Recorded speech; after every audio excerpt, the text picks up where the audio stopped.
Usted escucha Radio Red 1110 AM. La República de las Letras. Entérese de lo que ocurre en el mundo de la cultura. Hágase vecino de esta nación y conviva con Humberto Musacchio, el hombre fuerte de la República de las Letras.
Amigos, ¿cómo están? Esta es la República de las Letras y como cada semana su amigo Humberto Musacchio los saluda muy agradecido por su compañía. Estaremos toda una hora con ustedes y espero que les agrade. Yo estoy seguro de que sí. Lo que les vamos a presentar hoy, un autor al que yo estimo mucho y un libro que me parece que es muy especial. Van a ver ahorita.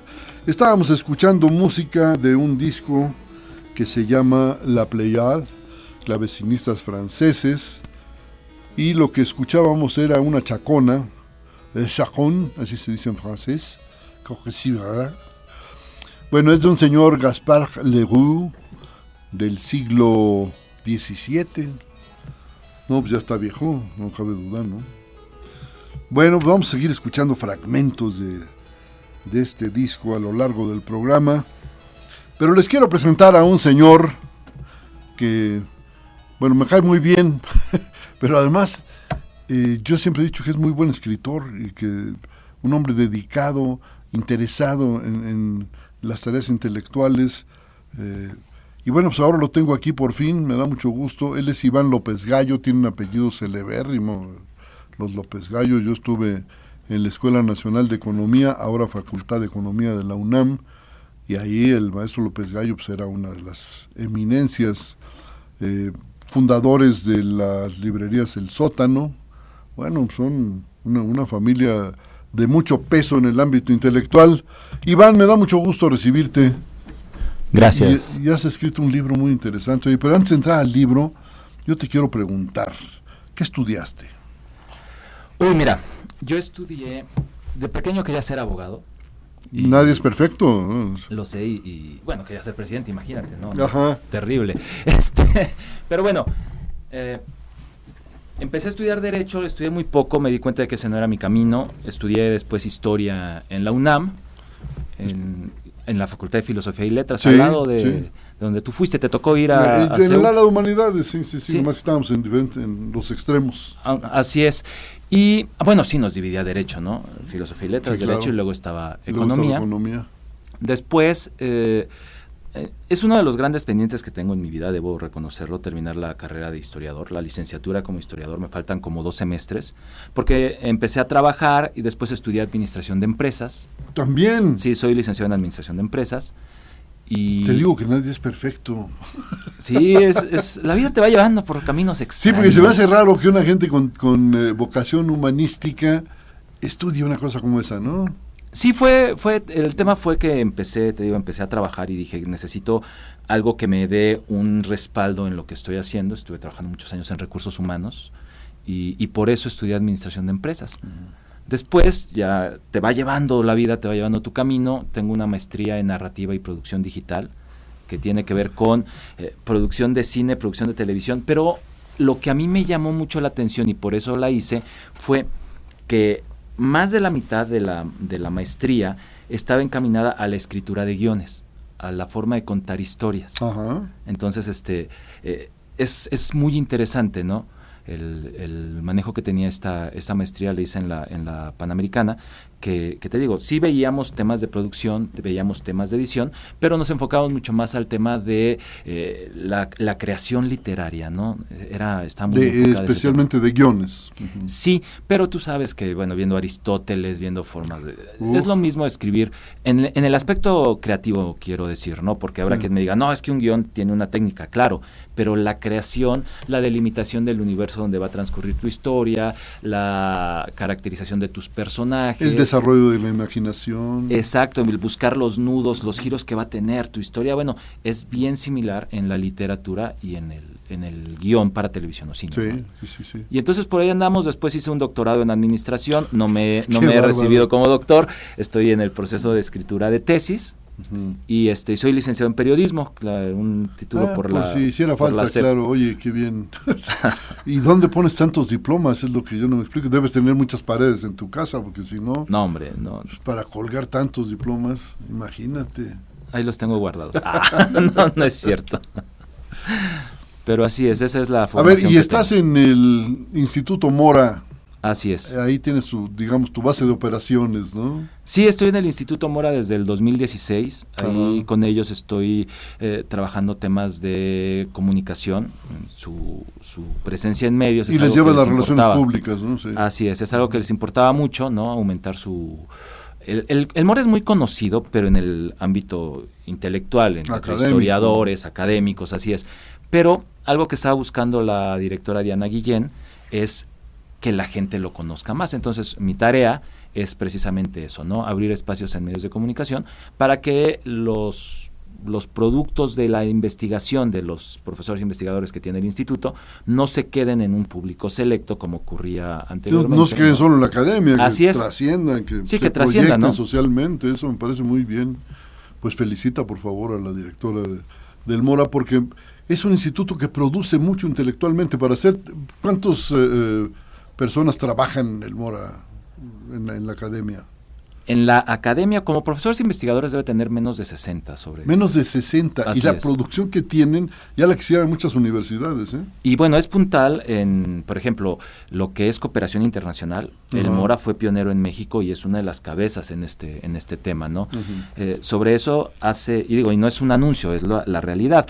Hace cerca de 2 años, 1 año y medio, lanzó un doctorado que tiene que ver con el análisis de problemas latinoamericanos. Y es bien interesante, ¿no? También es un programa pionero en la región. En historia oral, por ejemplo, que mucho tiempo fue despreciada por la historia tradicional, también el Mora es puntal, tiene trabajos bien interesantes. La doctora de Garay y otras de sus investigadores son figuras en la materia. Y bueno, trabaja sociología política. Oye, y publican una revista que es una belleza, a mí me encanta. Bicentenario, sí, es una maravilla, es una revista de divulgación preciosa, pero ¿quién es el ilustrador? Oye, tiene un gusto para las ilustraciones que te animan a leer los textos, ¿no? Sí, el Mora tiene, parece anuncio, pero no lo es, tiene una biblioteca muy rica, sobre todo en historia. Entonces muchos de las ilustraciones salen de ahí, pero también están buscando, ¿no? En archivos de antropología e historia o en otras colecciones. Sí, es un trabajo bien importante. Lamentablemente es probable que esa revista esté viendo sus últimos números. ¿Por qué? Impresa por los recortes que ha estado implementando el gobierno federal. No creo que haya recortes en la cultura, hombre, en la academia. No puede ocurrir eso en México. Yo espero que se pueda rescatar. Tal vez tengan que bajar un poco la calidad, por ejemplo, la calidad del papel, ¿no? Es un papel muy bonito, pero es un papel caro. Pero no sé si al final quede como una revista virtual. Es una de las opciones que están viendo. Perdón, pero las publicaciones virtuales, como que hemos entrado en un periodo en el que efectivamente pues es mucho más barato hacer una publicación virtual. Pero hasta ahora, ¿cuántas son las que tienen éxito? Sí, son pocas. Es una tendencia que en no sé cuántos años vamos a seguir. En muchos años quizás se imponga, ¿no? Pero ahorita está en segundo o tercer lugar, o en cuarto. Sí, el día de hoy no, pero bueno, si no tienes recursos para poderla Mira, cuesta 80 pesos, pero realmente ese no es el costo de la hechura de cada ejemplar, ¿no? Es por el tema de la calidad que tiene, por el tema del trabajo, ¿no? Es más caro. Entonces, sí están viendo ahí. Yo espero sería que una pueda pena seguir. que esa revista desapareciera, la revista en papel. Sí, es maravilloso. A mí me encanta. Pues es formidable. Voy a hacer una campaña en defensa de esa revista. Estaría bien, porque sí. Hay una comercial, se llama Relatos e Historias. Sí, que tiene mucho muy buena éxito, también, exitosa, pero creo que cada revista podría tener su público y ser dar aportes, ¿no? Ayudar a difundir la historia de nuestro país, que es maravillosa. Oye, y otra cosa es que las revistas académicas, yo no sé si por las condiciones de cada institución, por la normatividad del sector público, el hecho es que no tienen publicidad, cuando pues, deberían ser libres para tenerla, porque de esa manera las empresas financiarían también la educación sin tener que decidir sobre ella, que eso es muy importante, ¿no? Sí, claro, ese podría ser otra de las opciones. Pero tendrían que revisar la normatividad, que yo no sé cómo ande, porque es un lío. Pero me da mucho gusto que estés ahí y has ayudado mucho a difundir las publicaciones que tiene el Mora, el Instituto Mora, José María Luis Mora, porque hay de veras cosas imprescindibles para un sector o para otro. Sí, y cosas que valen la pena. Por ejemplo, tiene una edición de los escritos de Vicente Rivapalacio, ¿no? Una colección sobre textos de Rivapalacio, tiene textos del doctor Mora, sí, las obras completas, las obras ¿no? completas del doctor Mora. Sí. Tiene una correspondencia durante la guerra de Estados Unidos y México del doctor Mora. Tiene, esto no lo ha publicado, pero por ejemplo, si alguien quiere conocer la colección de Gabriel Vargas, del creador de la familia Burrón, está depositada en el fondo reservado del Instituto Mora. Puede ir y puede hacer. ¿Que la colección de la familia Burrón? Tiene una colección gigantesca de la familia Burrón. Oye, pues ese es un tesorito, ¿eh? Sí, se lo donaron al instituto. Porque Editorial Porrúa ha estado publicando la familia Burrón ya en libro, pero en blanco y negro. Me parece que pierde mucho en blanco y negro, ¿no? Sería bueno que el Instituto Mora le entrara con Porrúa a hacer una publicación en color, pero bueno, nomás ahora que haya presupuesto. Sí, ahora que les den más dinero, que tienen que dárselo, no es posible. Pues yo espero, porque es que son fifís, yo creo, los académicos del Mora, porque pues ahora se le quita dinero a los fifís, ¿no? Pues mira, no sé qué tan fifís sean. Claro que no, la son mayoría... trabajadores, son gente que le aporta a México, que mejora su imagen, que le da a la sociedad. Eso hay que apoyarlo, sin rodeos, ¿no? Y la verdad es que es un trabajo importante, o sea, sonó mucho el Mora ahora con este tema de los recortes, pero realmente es que es un centro, tuvimos una reunión con el subdirector general adjunto de Centros CONACYT, que decía que una de las causas de este recorte era que centros como Infotec u otros tenían deudas de millones de pesos y que prácticamente estaban quebrados. Perdón, ¿qué es Infotec? Infotec es un centro de investigación dedicado a desarrollo tecnológico.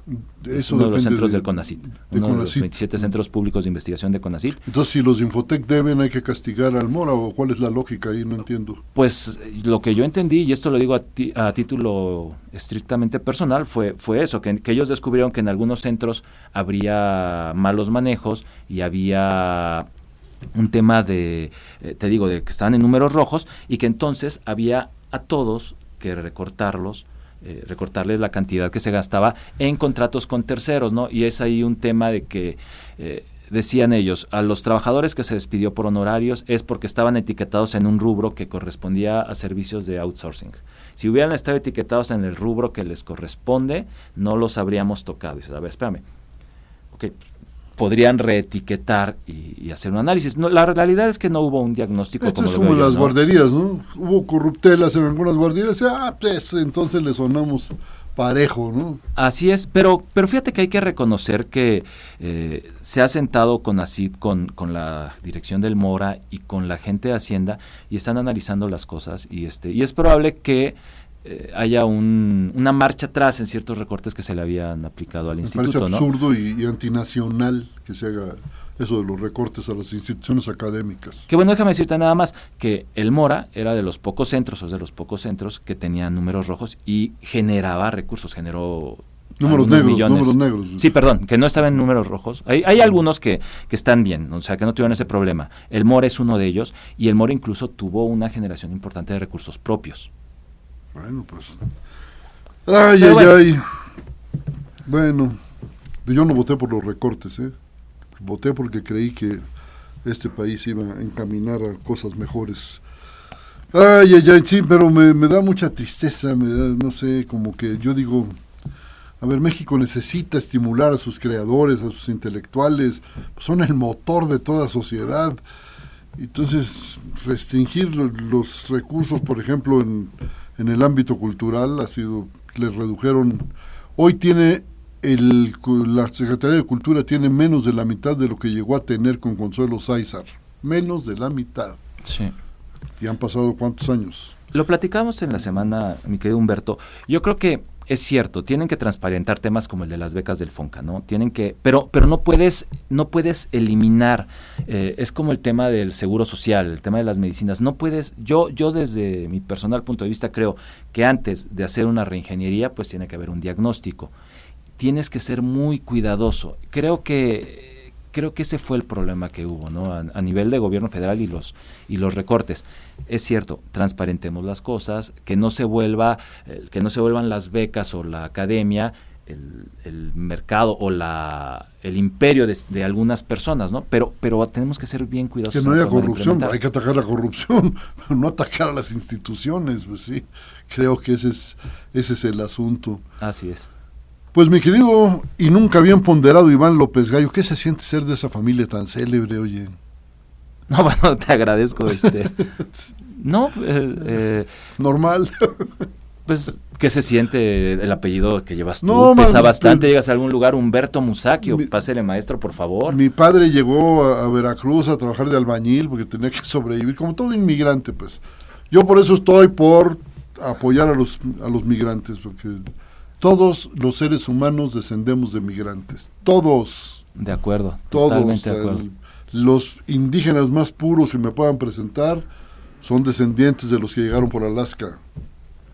Así es, la familia de mi papá llegó de Guadalajara a la Ciudad de México, igual también... Yo también llegué de Guadalajara a la Ciudad de México. Me trajeron, pues.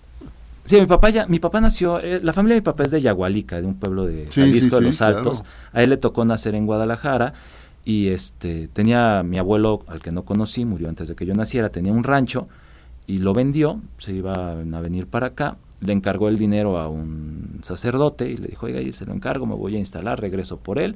Pues vino, se instaló, regresó y ya no había dinero. Ni sacerdote, me imagino que se fue para otro lado. No, ya estaba, me dijo, no, tú no me diste nada. A ver, ya te como quieras. Y no me dejas. Entonces, pues se las vieron duras durante un tiempo y empezaron a salir adelante, ¿no? Mi tío... Pero son 8 hermanos, ¿no? Los López no, eran Gallo. 12. 12, qué barbaridad. 12, varios ya murieron. Pusieron a tu abuela en un pedestal, pero para que ya no la alcanzara a tu abuelo. Mi abuela tiene una historia así, sí, fíjate que cuando muere mi abuelo, yo tengo uno de mis tíos es sacerdote. Ella quiso tener un... Sí, es una familia además muy, muy curiosa, porque unos son ateos, un sacerdote. Sí, bueno, mi papá era... ensalada formidable, ¿no? Mi papá era marxista, mi tío Manuel que... Sí, claro. Marxista. Ahí en la escuela de economía, pues era de los duros, ¿no? Sí, pero mi abuela quería tener un hijo sacerdote. Entonces, manda a 2 de sus hijos. A ese sí lo cuidó. Fíjate que los mandó a España. Porque en México tenía poco que había pasado la guerra de los cristeros, no había seminarios, los manda a España, manda a mi tío Raúl y a Pedro, y les toca la guerra civil española. Allá no tenían nada que comer, se congelaba el agua, tenían que pegarle a la tubería para que saliera el agua helada. Raúl se enferma, está a punto de morir, y dice la gente del seminario, pues mándenlo a México, que se muera allá con la familia, lo regresan. Sobrevive, después se fue a Frontera Norte, allá hizo fortuna, y Pedro se queda, y él es sacerdote. Entonces, cuando muere mi abuelo, Pedro se llamaba mi abuelo, mi abuela Dolores se la pasaba en México y visitando a Pedro en Roma, y ella muere en Roma. Muere en Roma, caray. Y la velan en la Basílica de San Pedro. Bueno, él para era... ella hubiera sabido que le iban a velar en San Pedro. Sí, ella hubiera estado feliz, ¿no? Vamos a escuchar algo más de música de este disco, se llama La Pléiade, clavecinistas franceses. Adelante.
Seguimos en la República de las Letras, estamos platicando con Iván López Gallo.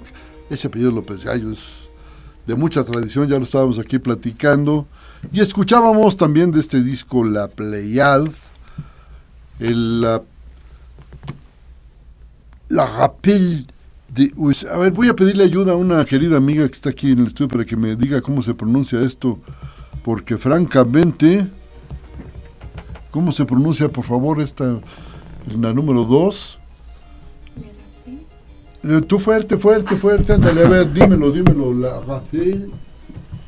Le Rapel de Azov. Bueno, ¿y qué significa? Eso está más complicado, ¿verdad? Es de Jean-Philippe Rameau, así que ese francés lo traigo, pero al centavo, qué barbaridad.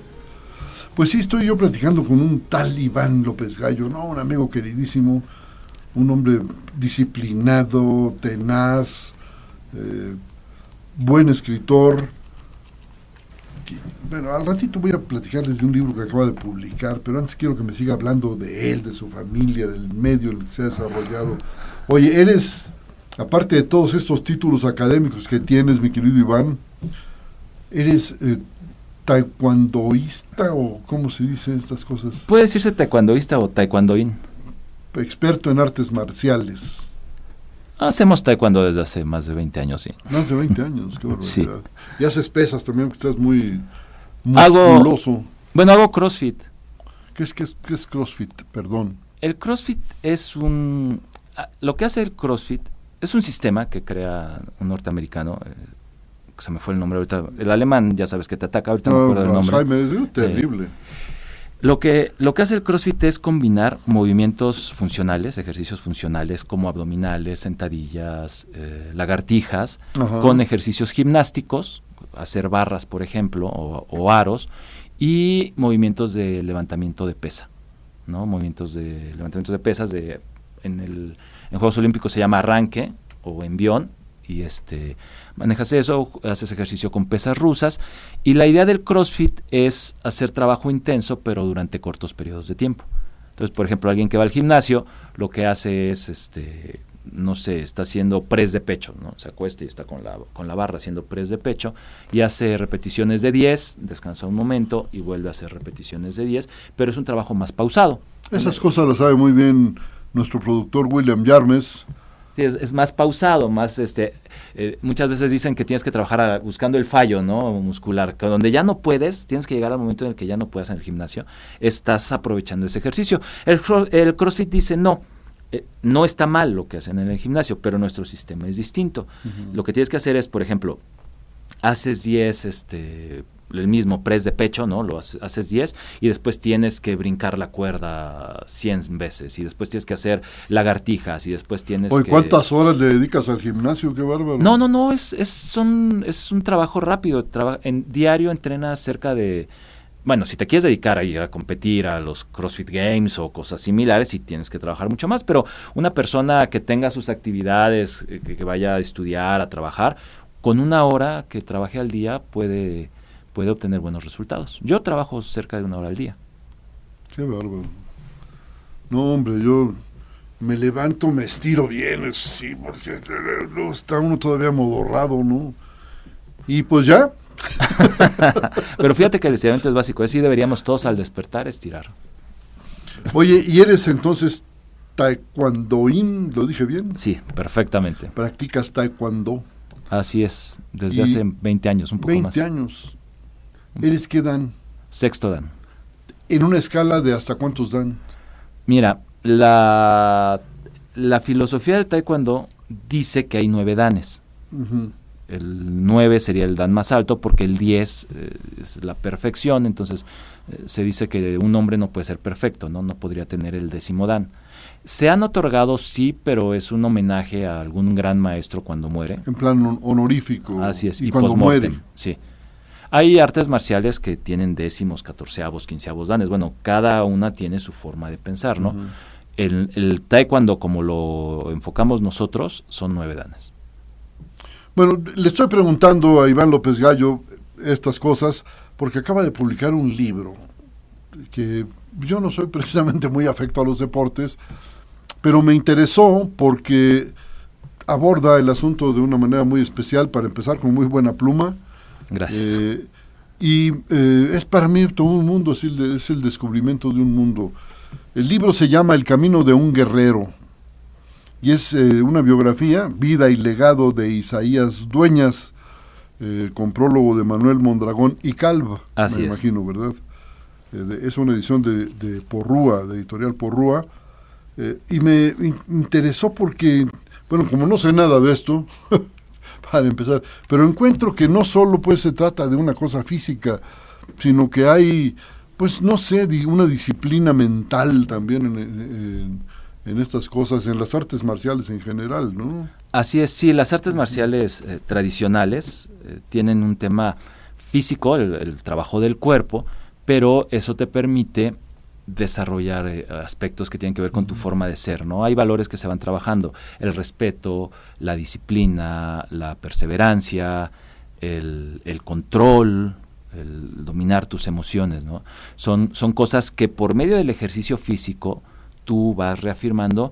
En un adulto se da, pero sobre todo en los niños, ¿no? Vas formándolos, los vas llevando y créeme que la verdad es que los resultados, nosotros tenemos cerca de 20 años también, un poquito menos, porque antes llegamos a Cinta Negra junto a mi hermano con una escuela y los resultados se ven, ¿no? La mayoría de nuestros niños han terminado su licenciatura o están estudiando una licenciatura, otros ya están trabajando, o sea, son personas de bien. Con autodisciplina. Así Oye, es. entonces si se te da un cerrón, por ejemplo, un tipo, tú no te bajas, óigame, hijo de no sé qué, no, ¿verdad? No. Eso no se vale en los que practican artes marciales. O sea, sí me enojo, ¿no?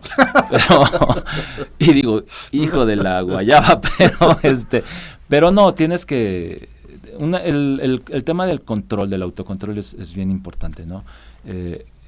Ahora, vamos, el día de hoy mucha gente enfoca el taekwondo como un deporte, y hay un enfoque deportivo, y tiene que ver con... Pues sí, lo es también, ¿no? Es una de sus vertientes, pero no lo podemos dejar solamente en el tema deportivo.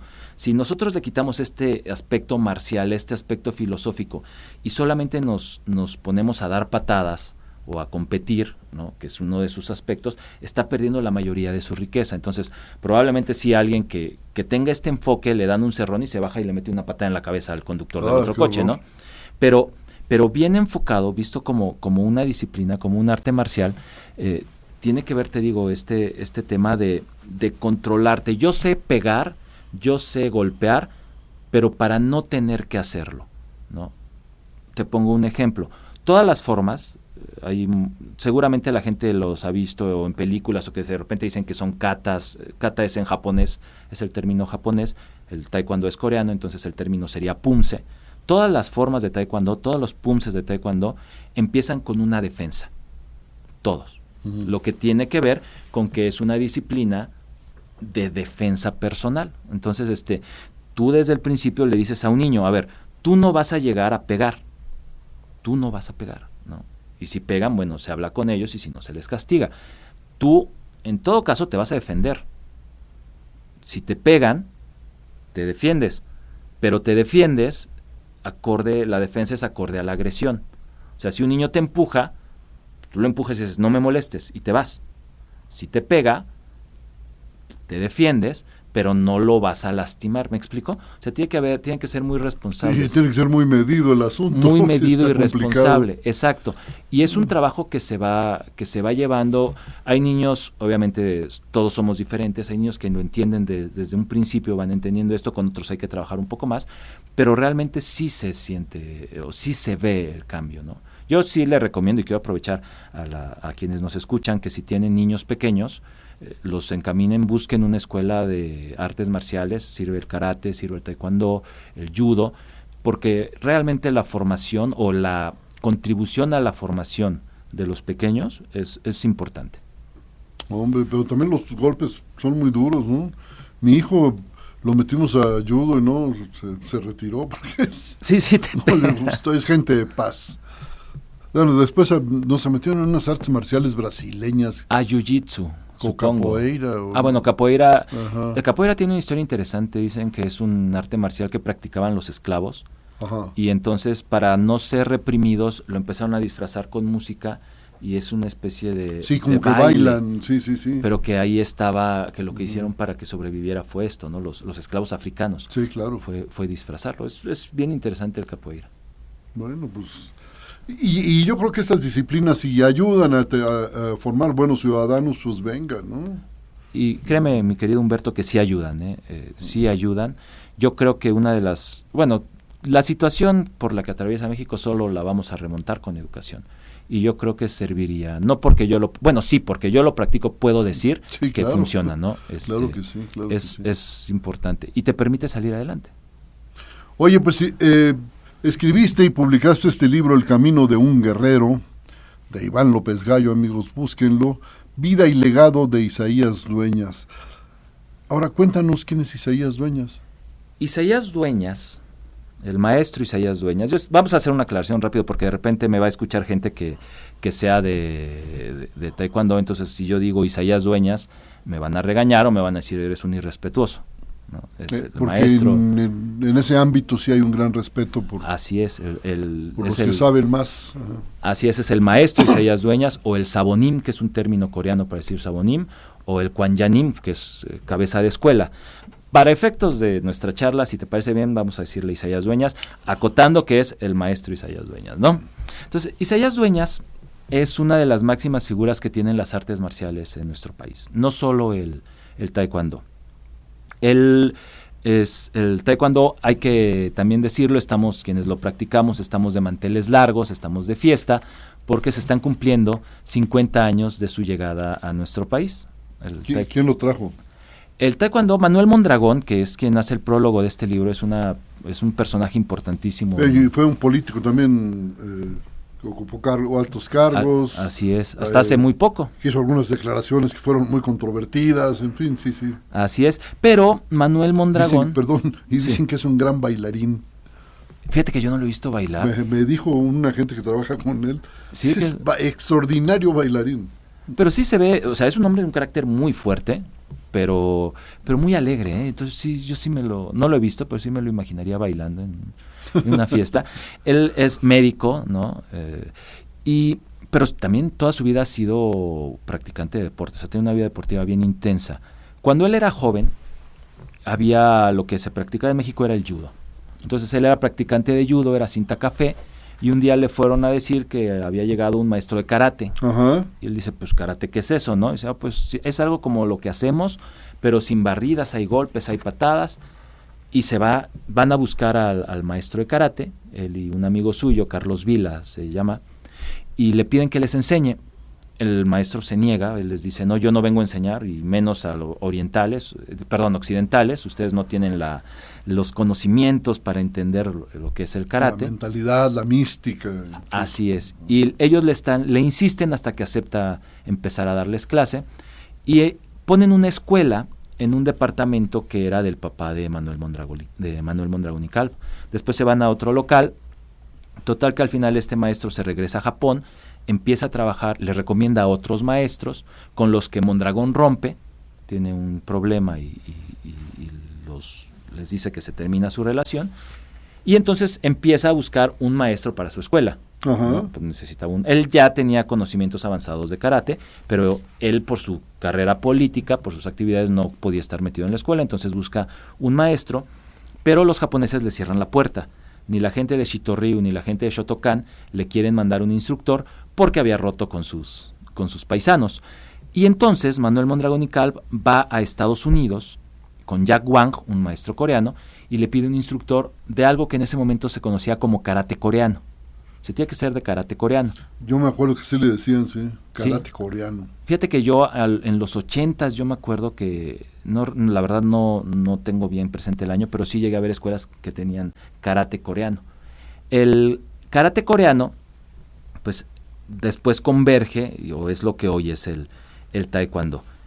Jack Wang le recomienda a Moon Daewon, o Daewon Moon, y Moon viene a México y empieza a enseñar taekwondo. Ese personaje tuvo mucha relevancia, ¿no?, en el mundo de las artes marciales. Yo recuerdo muchos reportajes que se le hacían, en fin.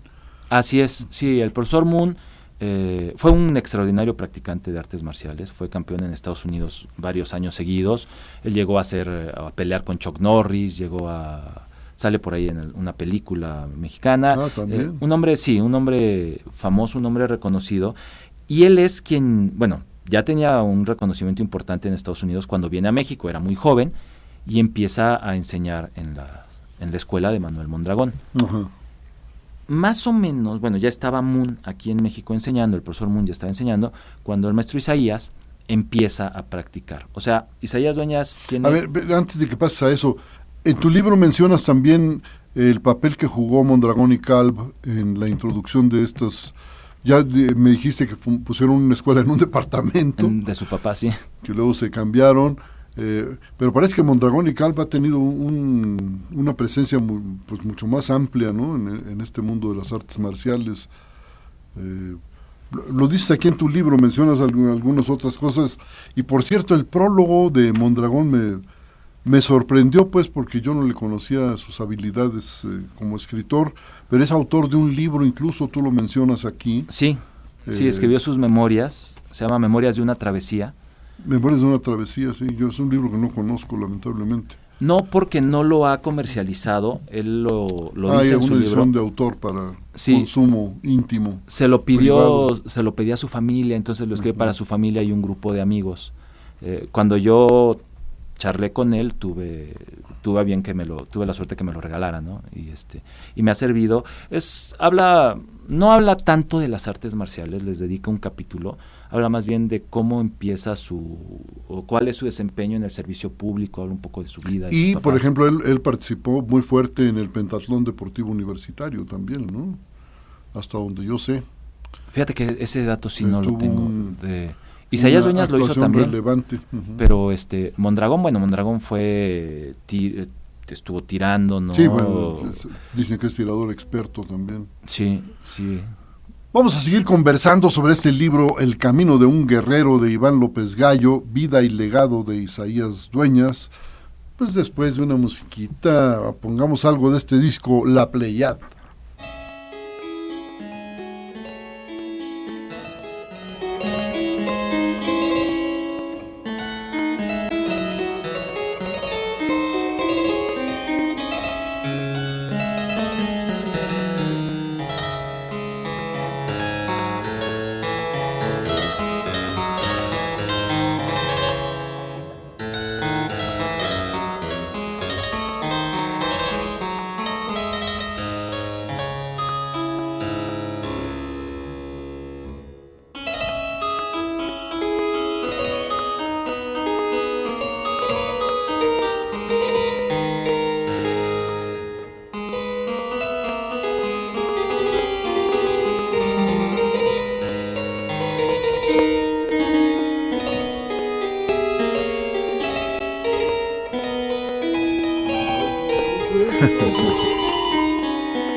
Seguimos en la República de las Letras, de la música y ahora de las artes marciales.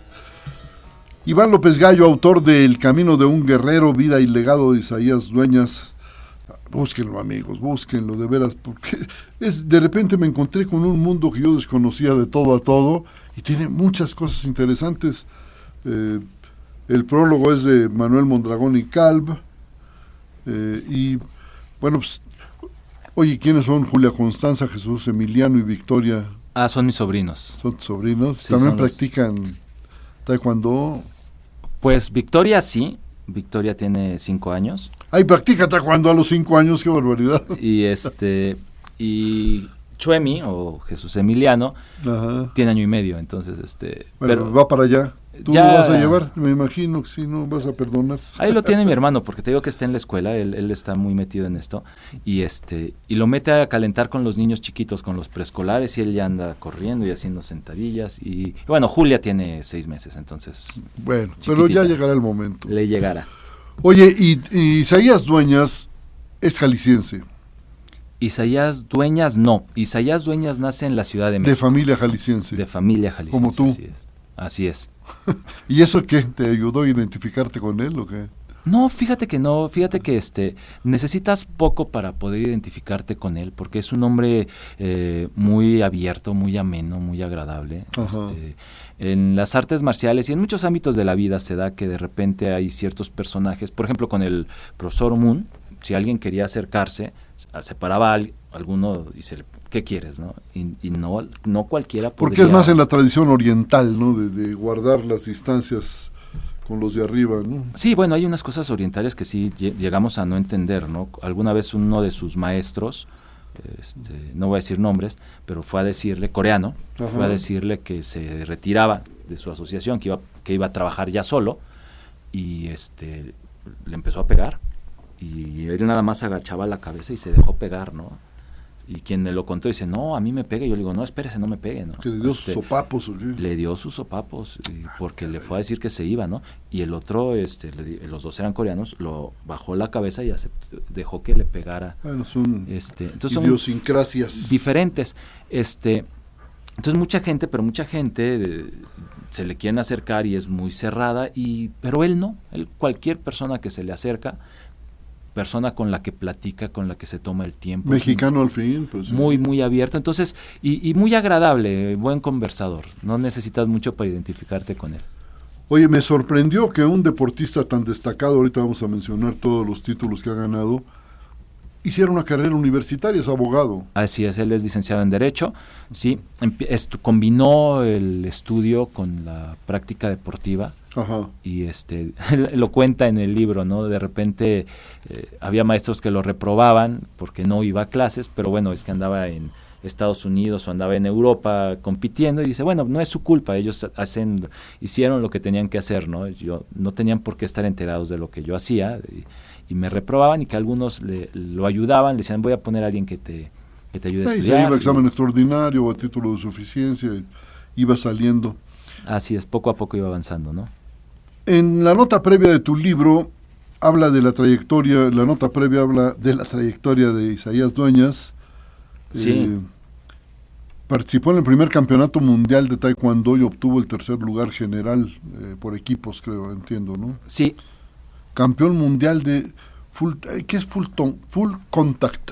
Perdón, porque no sé nada de esto, entonces cada término que me encuentro, pues sí te pido que me lo aclares. No, hombre, yo encantado. Mira, me voy a regresar tantito. Sí. Cuando se hace el primer campeonato mundial de taekwondo,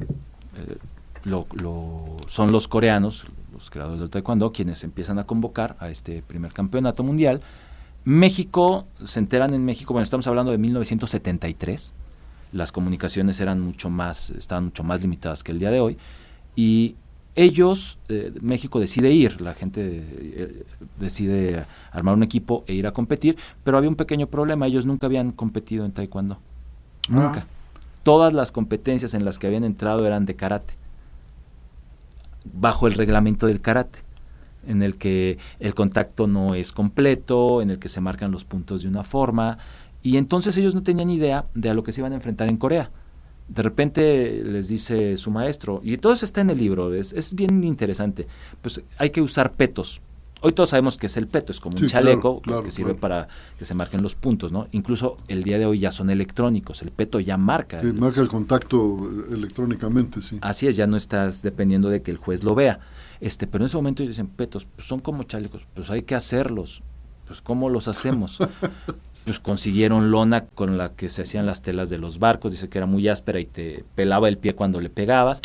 Bueno, ¿y qué le ponemos? Pues mira, hay unos tubos como de PVC que se usan así, pues vamos a ponerle esos. Y entonces empezaron, y luego se les puso carrizos, empezaron a armar lo que iban a usar, pero no conocieron el reglamento hasta un día antes del campeonato del mundo. ¿Y esos chalecos no se apegaban al reglamento, me imagino, o qué? No, allá les dieron, para el torneo, para el mundial, allá les dieron el equipo, pero ellos no sabían si tenían que pegar con todo, si no pegaban. Entonces, un día antes les dijeron, pues el reglamento es y a las 2 de la mañana se pusieron a entrenar, y después llegaron al campeonato y empezaron a ver a los coreanos y a los chinos, y dicen que de inicio les impactó porque nada más veían cómo caían noqueados, ¿no? Y noqueaban a y noqueaban a y noqueaban a este. Mira, ya noquearon acá uno, ya noquearon. Y decían, a ver si no noquean pues a los otros, ¿no? Los noquean, no noquearon a ningún mexicano. Ajá. Y era, eso hay que decirlo también para quienes han visto ahora los campeonatos olímpicos o mundiales, que es eliminación directa. En ese momento no, por eso está la especificación por equipos, se competía por equipos, y era muy chistoso porque llegaban los mexicanos y le tocaba contra Corea. Entonces llegaban los entrenadores y decían, a ver, ¿cómo vamos a organizar los combates? Y entonces hacían los combates, y los que ganaban más ganaban ese enfrentamiento, y luego había con otro país, y entonces con eso se determina quiénes son los campeones. Gana Corea, en segundo lugar queda Estados Unidos, que los tramposos llegaron con 3 equipos. Bueno. Llegaron con 3 equipos y les dijeron, no, bueno, te vamos a dar chance de que metas 2. Metieron 2 equipos, uno no pintó, pero el otro quedó en segundo lugar, y en tercer lugar empatan México y China. Pero ¿cómo es que, siendo su primera experiencia, lograron el tercer lugar? A mí me sorprende eso. Es que si tú ves quienes estaban ahí, estaba Isaías Dueñas, estaba Ramiro Guzmán, era un equipo formado por gente de mucho carácter, de mucha fuerza y de mucha capacidad, ¿no? Ahora, por ejemplo, también los estadounidenses también tenían ciertas dudas con el reglamento. Fueron aprendiéndolo sobre la marcha, ¿no? Y algo que les gustó, pues es que era el contacto completo, no tenían que medirse. Ellos aquí se medían en las competencias. Pero ya soltaban el trancazo con todo. Pégale, ¿no? Y entonces vienen a México con el tercer lugar. Bueno, antes de seguir con esto, sí quiero decir, en el segundo campeonato no fue una llamarada de petate, como decimos. Ajá. En el segundo campeonato mundial de taekwondo quedan otra vez en tercer lugar el equipo de México, ya sin Isaías Dueñas. Él ya estaba en lo que es full contact. Pero México queda otra vez en tercer lugar. En el tercer campeonato mundial de taekwondo, México queda en cuarto lugar, y en el cuarto queda en segundo. Bueno, es una potencia, pues, así en la especialidad, ¿no? Hasta el día de hoy somos una potencia en taekwondo, pero lo que quiero decir es que desde el principio se destacó como uno de los países más competitivos en la materia. Pero ahora sí, regresan a México, se empieza a hablar de este lugar, y en Estados Unidos, o siempre en las artes marciales, y esto después ha dado lugar, por ejemplo, al ballet todo, a la... ¿Cómo se llama? La UFC, a la UFC y todo, que siempre ha habido una discusión sobre qué arte marcial es más efectivo. Ajá. Siempre. Los karatecas pues dicen que el karate, la gente de taekwondo pues dice que el taekwondo, los judokas dicen que el judo, ¿no? Y un grupo de norteamericanos empieza a decir, bueno, pues tú sabes que para los negocios los americanos se pintan solos, los norteamericanos, y entonces dicen, pues vamos a ver, esto es una posibilidad de hacer un negocio interesante. Y empiezan a crear un reglamento que permita que los practicantes de diferentes artes marciales compitan para determinar cuál es el mejor. ¿Cuáles son los más efectivos? Así es. ¿Y qué tal estuvo eso? Mike Anderson es quien está ahí metido y trabajando este tema. Eso es el full contact. El full contact es un reglamento de pelea para que practicantes de diferentes disciplinas se puedan medir. Artes marciales. Así es un reglamento. Y entonces dicen, a ver, este es el reglamento, vamos a hacer unos guantes, todo era de hule espuma, vamos a hacer unos protectores, el protector genital, pero vamos a hacer unos protectores para los pies, una especie de zapatito, ¿no? Para que el contacto no sea tan fuerte, pero es contacto completo y esta es tienes que tirar un número, no puedes solo tirar golpes, sino que tienes que tirar una cantidad de patadas y una cantidad de golpes, o sea, crean un sistema de pelea, ¿no? Norman, muy pues, claro. Esa competencia entre diferentes especialidades. Así es. Y en México, dicen, a ver, ya tenemos el reglamento, ¿qué vamos a hacer? Pues vamos a buscar que haya representantes de diferentes países. Y en México buscan a la gente del karate coreano, a la gente de taekwondo. Estaba fresco, te estoy hablando de entre 73 y 74, está fresco la noticia del tercer lugar que obtienen a nivel mundial. Y entonces empiezan a buscar quiénes van a representar a México en este campeonato, que va a tener 4 categorías. Está ligeros, medio, semipesados y pesados. Por peso. Por peso, así es, para que haya una cierta, un cierto equilibrio, ¿no? Para que haya equilibrio entre los competidores y no poner uno de 180 kilos con uno de 70. Entonces, ligeros, medianos, semipesados y pesados. Empiezan a trabajar los mexicanos, prácticamente el mismo equipo que va al Mundial empieza a entrenar buscando ir a este campeonato, y va a haber una eliminatoria. Y al final resulta que entrenan tan fuerte que muchos están lastimados. Ramiro Guzmán, por ejemplo, no da el peso, bajó demasiado. Isaías Dueñas se estuvo manteniendo, se estuvo cuidando y llega hecho una bala, ¿no? Diríamos, al Campeonato Mundial de Full Contact. Llega en su peso, tuvo que bajar como 2 kilos, o sea, prácticamente llega sin problemas. Y el campeonato es una función que se da en Los Ángeles en 1974 y es como una eliminatoria, hay peleas preliminares y al final están las finales de cada categoría. Obviamente lo que esperaban los norteamericanos es que los campeones fueran de Estados Unidos, claro. Así es, sus paisanos, pero en la categoría de los ligeros, al final resulta que el campeón es mexicano, ¿no? Es Isaías Dueñas. Pues es todo un personaje. Está en el Salón de la Fama del Taekwondo de Estados Unidos, en el Salón de la Fama de las Artes Marciales en Europa, ha ganado los premios internacionales de Peace Fighters y Capo Di Leu, que eso no sé quién es. Es italiano, Capo Di Leu. Sí, me imagino. Sí.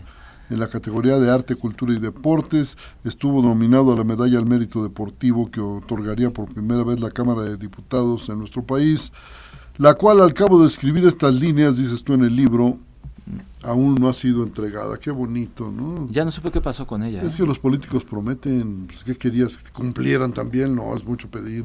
No, y fíjate que le hablaron y le dijeron que si podía asistir a la sesión de la Cámara de Diputados, entonces nosotros estábamos pensando que probablemente se lo iban a dar. Ya no sé qué pasó, yo creo que parte de los cambios que se han dado, no sé qué, pero tiene, con esa medalla o sin ella, la verdad es que tiene una carrera bastante importante, ídolo. Ahí no lo puse, pero no sé si te acuerdas que en los 80s había los calzones Saga. Sí, claro, la ropa Saga, no solo ropa interior, también había trajes y trajes de Terlenca, me acuerdo. No en los 80 antes, ¿eh? Él era el modelo de los calzones. Él era el modelo. Él era el modelo de los calzones. Y hizo una película, el karateca, atacan los karatecas, otros le dicen el karateca azteca.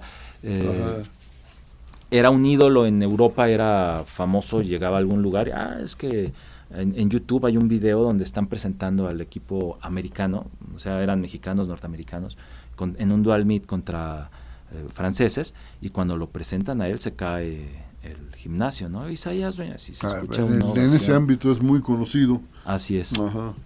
Pero merecería tener mayor proyección social, y qué bueno que publicas este libro, porque eso también lo dará a conocer a mucha gente como yo, por ejemplo, que no tiene ni idea de cómo anda el mundo de las artes marciales, ¿no?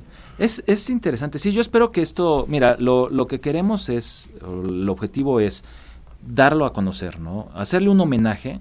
Es un hombre que se lo merece, no solamente por el trabajo deportivo, sino por el trabajo que ha hecho en la agrupación que hoy dirige. ¿Qué edad tiene, oye? Él debe tener, fíjate que esa sí me la pusiste buena. Él debe tener como... Lo mencionas en el libro, sí. Por ahí, sí. En 41, no es cierto, en 41 nació después, si no me equivoco. Es que en 41 se muere uno de sus hermanos en un terremoto. En un terremoto terrible ahí en Colima, ¿no? Así es. Él nace... Sí. Bueno, ahorita lo vamos a ver. El 22 de octubre. Ahí lo tienes. El 22 de octubre de 1950. Sí, nació en 1950, o sea que tiene 69 años. 69 años. Chamaco, yo tengo 75. Sí, tiene 69, va a cumplir 69, tiene 68. No, pues qué personaje, ¿no? Oye, ¿y tú trabajas con él? ¿Haces deporte con él? No directamente, nuestro maestro es su alumno, Ajá. pero tengo mucho trato con él, sí. Y afortunadamente al final me dejó, ¿no? Porque esto tiene como 8 años que yo le había dicho, oiga, Sabonim, pues vamos a hacer un libro de su vida. No, pero ¿para qué? No es importante. Modesto no. El hombre. Y fuera, vamos. Y hace como 6 años me dijo que sí, y entonces empezamos a grabar entrevistas y empezó a contarme su historia, y bueno, ya el día de hoy pues ya lo tenemos, ¿no? Sí, que es muy interesante la historia familiar, ¿no? Sí, bueno, la familia de su mamá eran hacendados, tenían mucho dinero, los Riestra, vivían allá por Jalisco, por Colima, y tienen que salir corriendo cuando se viene la revolución, porque si no los matan, ¿no? Tienen que dejar las tierras y las joyas y el dinero, es ahora entiérralas pero entiérralas porque nos van a matar. Entonces algunos de sus hijos entierran el dinero, después no lo encuentran. Y luego no se acuerdan dónde. No, que le pasa a muchas familias, ¿no? Fue una cosa terrible. Ocurrió en la revolución. Sí, y pues que es famoso esto de que mucha gente compra detectores de metales para irse a las haciendas a buscar tesoros. A buscar tesoros. Bueno, ellos igual por ahí anda todavía el dinero de los dueñas escondido, ¿no? Y ella se casa con un exmilitar, con un hombre trabajador, pero que tiene ahí algunos problemas con la bebida, y eso crea una situación difícil, ¿no?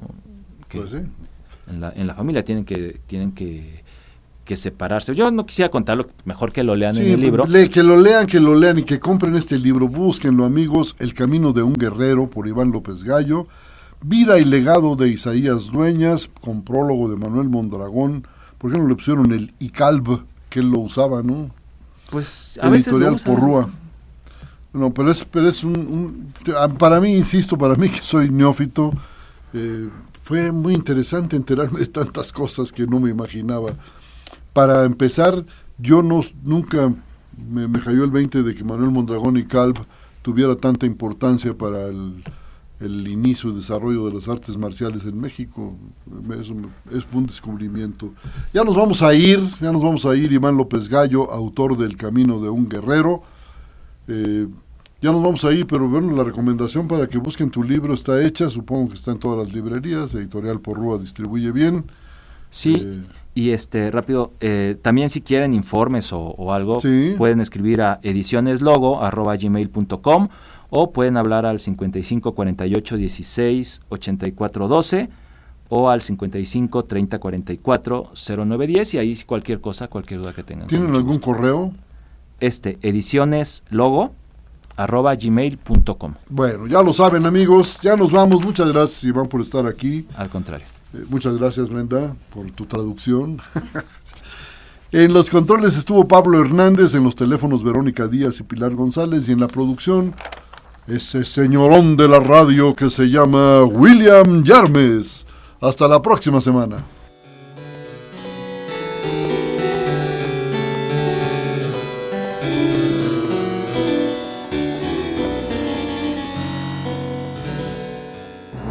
El mejor de los públicos busca